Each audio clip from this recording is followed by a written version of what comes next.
余醫生啊，我覺得有時都好委屈嘅，因為高高瘦瘦都唔係罪嚟㗎，點解會爆肺嘅？嗱，聽到爆肺呢兩個字，大家係咪個心即刻嚇一嚇啊？覺得係一個都唔係嚇㗎，我重嘅病。20歲左右我試過爆過一次㗎，無啦啦㗎，咁但係你知唔知爆肺係其實係咩嚟嘅咧？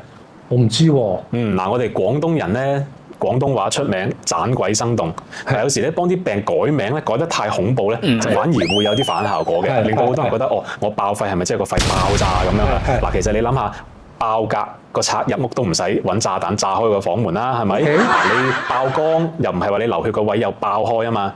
OK， 所以其實爆肺其實喺醫學上嘅名咧叫做氣胸，就即係話咧個肺表面有啲地方漏氣，唔係爆炸係漏氣，啲氣走咗入去個胸腔裏邊積聚咗喺度，砸扁咗個肺，呢個我哋就叫做氣胸咯。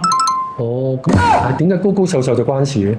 其實唔一定有解釋㗎。總之高高瘦瘦、年輕男士，又再加埋食煙嘅，喺個肺部嘅頂部嘅位置咧，就容易生成一啲比較上弱咗少少嘅泡泡。咁呢啲泡泡一旦穿咗，咁個肺就會漏氣，流入個胸腔嗰度，咁就形成氣胸咯。